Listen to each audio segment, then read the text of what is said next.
दोस्तों मैं राज बोल रहा हूँ। शेयर ट्रैक में आपका स्वागत है। और आज का जो वीडियो है ये बहुत ही इंस्पिरेशनल स्टोरी है। लेकिन ये स्टोरी शुरू करूँ उसके पहले मैं ये बताना चाहता हूँ कि मैं नए साल के लिए कैलेंडर बना रहा हूँ कि हर महीने के लिए कौन से दिन क्या वीडियो बनाना है। तो अब ऐसे लगता है कि हमने जितने सारे HIV थेरेपीज़ है जो क्लिनिकल ट्रायल में है वो सब कवर कर लिए हैं। और जो गिलियाड के जितने भी मेडिसिन है वो भी कवर कर दिए वीडियो में। ह्यूमन इम्यून सिस्टम कवर कर लिया, CD4+ सब कवर कर दिया, जिस तरह से ह्यूमन इम्यून सिस्टम काम करती है और किस कैसे HIV CD4 को इन्फेक्ट करती है, सब हमने कवर कर लिया। तो नया अभी कुछ है नहीं। तो अगर किसी को अप टू डेट होना हो तो हमारा पुराना वीडियो से शुरू करके नए वीडियो तक वापस आए तो आपको पूरा इन्फॉर्मेशन मिल जाएगा। स्टेरलाइजिंग क्योर क्या होता है और फंक्शनल क्योर क्या होता है, HIV वायरस किस तरह से स्प्रेड होती है, रेप्लिकेट कैसे होती है, तरह तरह के मेडिसिन, एवरीथिंग। तो 2024 में हम नया क्या कर सकते हैं। तो मैं सोच रहा था कि हमने जितने भी थेरेपीज कवर किए हैं जो क्लिनिकल ट्रायल में, पहले उससे शुरुआत करते हैं।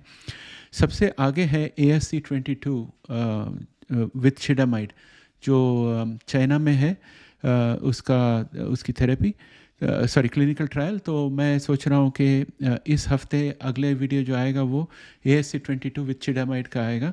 उसके बाद के हफ्ते में UCLA HIV CAR-T अपडेट करूँगा, डॉक्टर स्कॉट किचन वाला वो करूँगा। और अगले हफ्ते इसका सेकंड वीडियो होगा HIV हाइड्रोजेल के बारे में। तो दोस्तों ये सब है प्लान हमारे लिए अभी के लिए।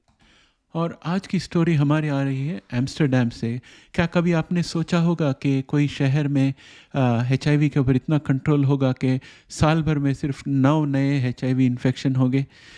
क्या आप ये सोच सकते हो कि कोई शहर में 95 to 96% लोगों को जो HIV हुआ है उनको आइडेंटिफाई कर लिया हो और उनमें से सबको ART दिया हो और सबका वायरल लोड लो रखा हो? कैसे किया जाता है वो सब हम आपको बताएंगे इस आर्टिकल में। और आर्टिकल का लिंक जो है डिस्क्रिप्शन में होगा और आज के वीडियो में हम इसके बारे में बात करने वाले। तो चलिए हम शुरू करते हैं अभी।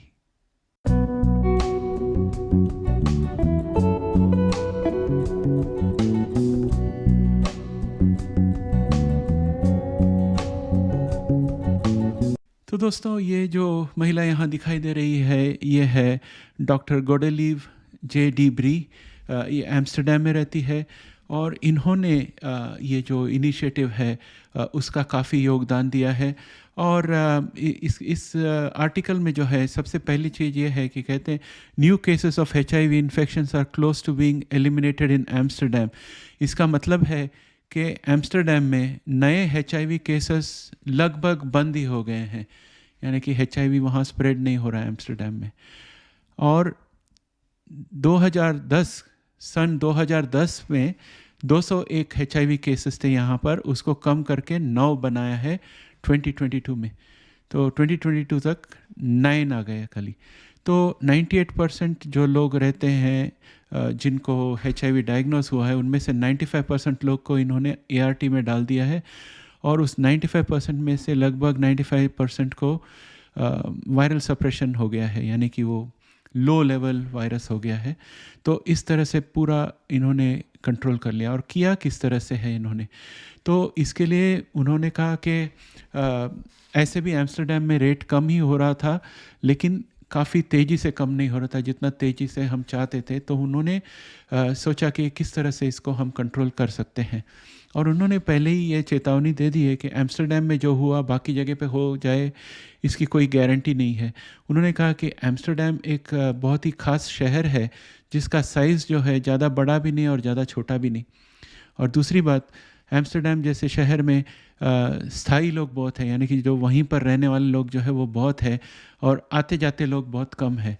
लेकिन अगर आप पेरिस जैसे एक बड़ा शहर ले लो तो उसमें आने जाने वाले लोग बहुत ज़्यादा है और लोग एक जगह पे ज़्यादा दिन टिकते नहीं हैं, साल 1.5 साल में लोग दूसरे शहर में चले जाते वगैरह वगैरह। तो उसकी वजह से पेरिस जैसे शहर में यही स्ट्रैटेजी इस्तेमाल किया तो सफल नहीं होगा। तो हर शहर के लिए अलग अलग स्ट्रैटेजी बनानी पड़ेगी। इन्होंने जो स्ट्रैटेजी बनाया उसके बारे में इस आर्टिकल में उन्होंने वर्णन किया है। ऑफ कोर्स मैंने इसका लिंक जो है डिस्क्रिप्शन में डाल दिया है, तो आप वहाँ से डायरेक्ट इस आर्टिकल को पूरी तरह से रीड कर सकते हो। मैं आपको इसका निचोड़ देता हूँ कि इसमें क्या लिखा हुआ है, इसका संदेश क्या है। तो पहले इन्होंने क्या शुरुआत किया कि एम्स्टर्डम का नक्शा बनाया, मैप बनाने के बाद एम्स्टर्डम में जितने लोग हैं, जहाँ जहाँ क्लिनिक में आते हैं टेस्ट के लिए और पता चलता है इनको HIV हुआ है, तो उनका एड्रेस निकाल कर वो मैप करने लगे। फिर उन्होंने पता लगाया कि मैन टू मैन ट्रांसमिशन जो है वो लगभग 60% केसेस है और उनमें एक्यूट HIV है। तो उन्होंने जो डेटा उन्होंने रिकॉर्ड किया उसमें से देखा किस जगह पर ज़्यादा से ज़्यादा MSM है, तो उस जगह पर उन्होंने कैंपेन किया सिम्टम्स के बारे में, एक्यूट HIV के सिम्टम्स क्या होते हैं, और उनको क्लिनिक का एड्रेस दिया, बोला फ्री में आपको ट्रीटमेंट मिलेगा, आप तुरंत आ जाइए। और क्लिनिक में उन्होंने ये सुविधा की कि जब पेशेंट आ जाए तो उसको 1 घंटे के अंदर उसका पॉजिटिव या नेगेटिव रिजल्ट मिलना चाहिए, और साथ ही साथ उसी दिन उसको ट्रीटमेंट का भी व्यवस्था हो जाएगी उसके लिए। तो ये दोनों चीज़ उन्होंने किया, जिसके वजह से वहाँ की जो पब्लिक है बहुत खुश हो गई और सब आने लगे एक के पीछे एक टेस्ट के लिए। और इसकी वजह से जल्दी उनको जितनी HIV पॉसिबिलिटीज़ है एम्स्टर्डम के अंदर, वो सब केसेस को उन्होंने टेस्ट कर लिया, और जिन लोगों को भी टेस्ट किया लगभग 95% लोगों को एंटी रेट्रोवायरल दे दिया, और उनको कंटिन्यूस चेक करते रहे, जिसकी वजह से उनको पता चला कि 95% लोगों का जो वायरल लोड है वो एकदम नॉन एग्जिस्टेंट जैसे हो गया, यानी कि ART जब पूरी तरह से सफल हो जाती है तो किस तरह से कंट्रोल करती है वैसे हो गया। और उसकी वजह से फ़र्क देखो क्या हो गया दोस्तों, कि सिर्फ 9 HIV केसेस आए 2022 में। तो इसका तात्पर्य यह है कि जब ART फुल चल रही होगी तो इन्फेक्शंस कम हो गए।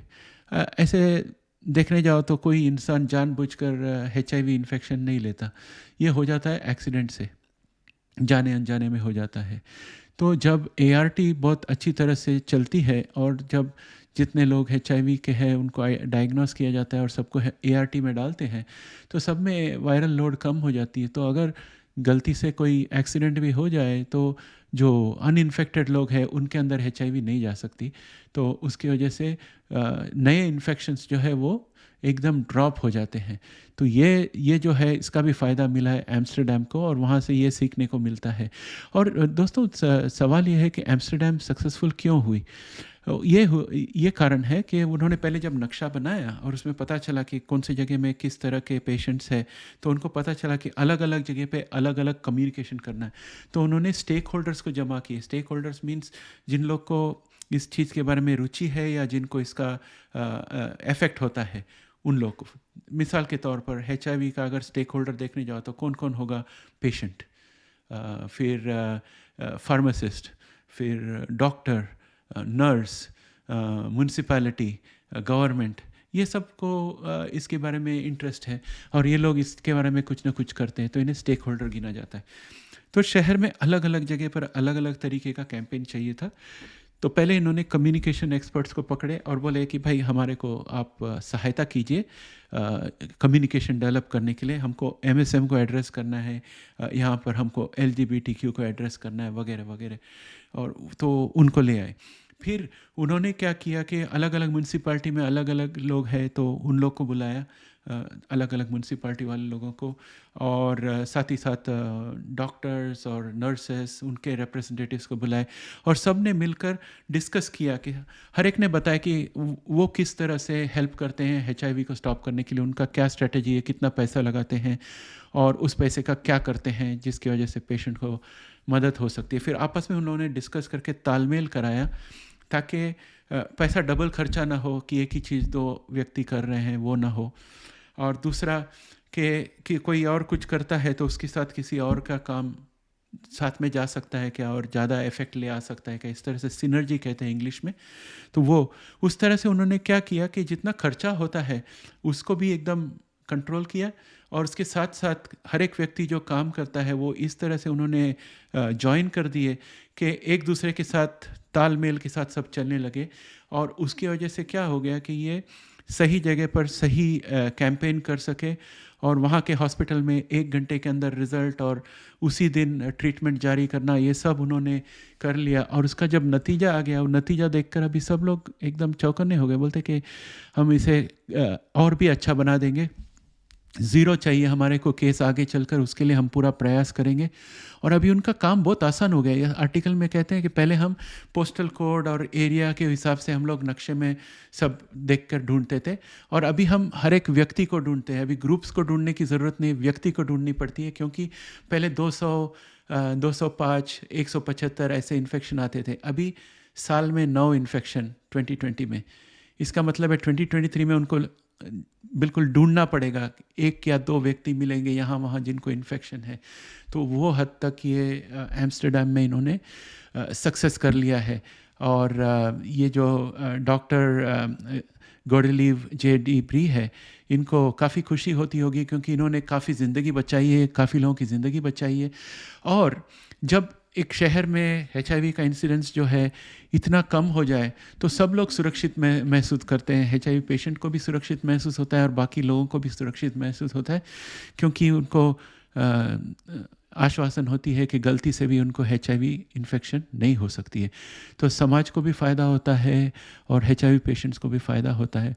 और इस सिटी में जो अभी कोई भी डॉलर खर्चा होगा HIV के लिए, वो काफ़ी कम खर्चा होगा और वो सही जगह पर जाएगा, क्योंकि सब कंट्रोल आ गया है इसके ऊपर। तो इस तरह से जो गरीब देश है, अगर इस तरह का प्लानिंग करे, तो वहाँ पर जहाँ कम पैसा है उसके अंदर वो अच्छा रिज़ल्ट लेके आ सकते हैं। और मेरे हिसाब से इंडिया का अगर आप देखने जाए तो ग्राम पंचायत लेवल में ये प्लान चल सकती है।